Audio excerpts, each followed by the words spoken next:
le grand Gaon de Vilna, quand il était très jeune, il devait avoir sûrement 16-17 ans, il était en train d'étudier dans un Beth Midrash. Et quand il étudiait la Torah, dans le même Beth Midrash, il y avait un aveugle. Et cet aveugle connaissait la voix de cette mélodie, mais il n'arrivait pas à mettre un nom dessus. Alors, quand la femme de cet aveugle est rentrée dans le Beth Midrash pour servir à manger à cet aveugle, parce qu'il étudiait du matin au soir, et il était avec les téphilines et le talit. Et la halakha nous dit qu'on n'a pas le droit de manger avec les téphilines. Mais si tu étudies toute la journée avec les téphilines et tu ne t'interromps pas, tu auras le droit de manger avec les téphilines parce que ça fait partie de ta vie. Et que même lorsque tu vas manger, tu vas penser à l'étude et aux téphilines. Et le gars, donc, à ce moment-là, cette personne qui est aveugle, il dit à son épouse, ma chérie, va voir là-bas, hein. Il y a un jeune qui est en train d'étudier la Torah. Propose-lui de partager le pain avec nous, de manger avec nous, que je ne puisse pas manger seul.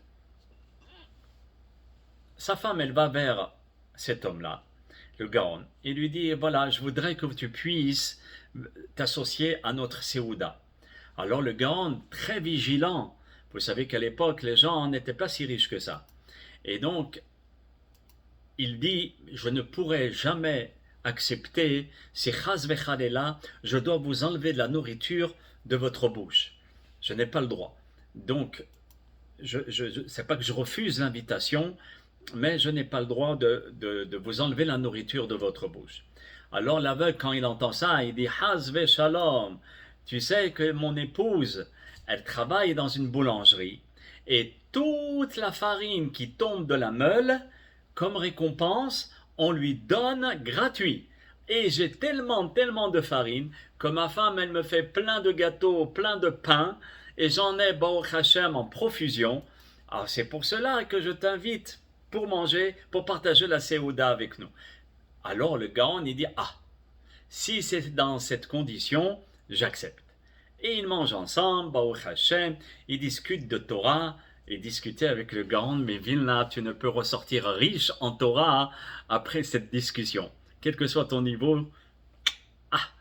Et donc, l'aveugle propose au Gaon de Vilna de venir Shabbat dans sa maison. Encore une fois, le Gaon, il dit non, non, je vois que vous êtes une personne, même si vous avez le Shefa, mais vous n'avez pas la richesse. Et moi, je ne peux pas vous enlever encore une fois le pain de votre bouche. Il dit quoi? Enlever le pain de notre bouche? Loin de là. Tu sais qu'aussi, mon épouse, mis à part de travailler dans la boulangerie, elle travaille dans l'abattoir. Et là-bas, elle nettoie tout l'abattoir. Et en guise de récompense, toutes les têtes des poulets et toutes les pattes des poulets, on lui donne en récompense. Et c'est pour cela qu'on a plein de têtes et de pattes de poulet. Et avec ça, tu vas voir que ce que l'on fait le jour du Shabbat. Oh, ça vaut la peine de venir.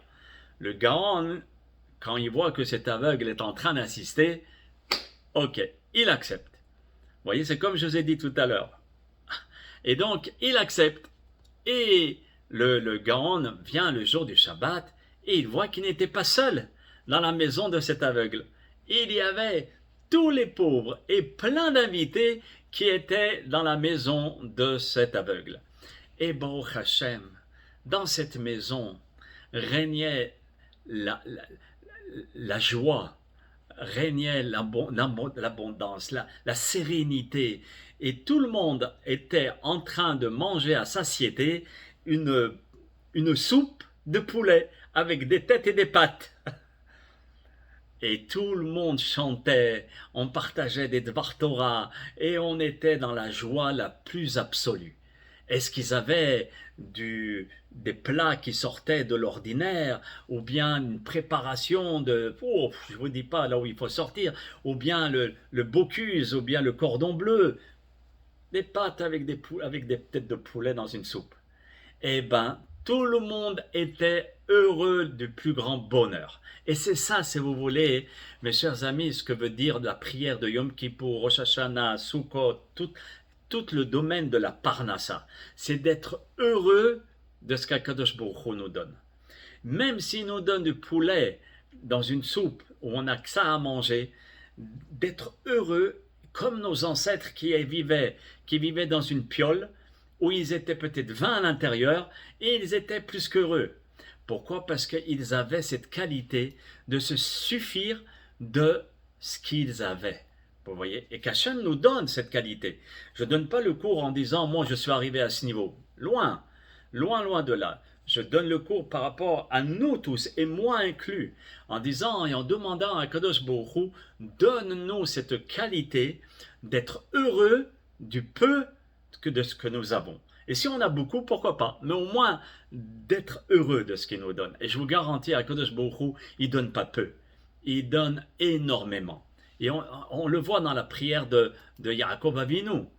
Yaakov Avinu, il dit très bien à son frère, puisque son frère Esav lui dit, est-ce que je peux t'aider à quelque part, à quelque chose, je peux t'aider financièrement et tout. Qu'est-ce qu'il répond Yaakov? Yesh li kol, j'ai tout ce qu'il me faut.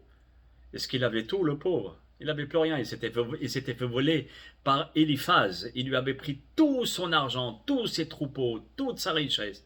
Et malgré tout, il dit j'ai tout. Pourquoi? Parce que j'ai la vie.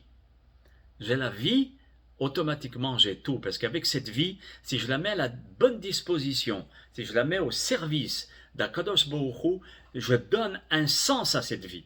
Mais si je donne à cette vie de courir à droite, de courir à gauche, rien que de courir, à l'âge de 120 ans, qu'est-ce que je vais dire?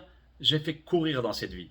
C'est-à-dire que si tu étudies ou tu fais des mitzvot ou que tu fais du chesed, d'accord, alors à ce moment-là, ta vie, elle a un sens.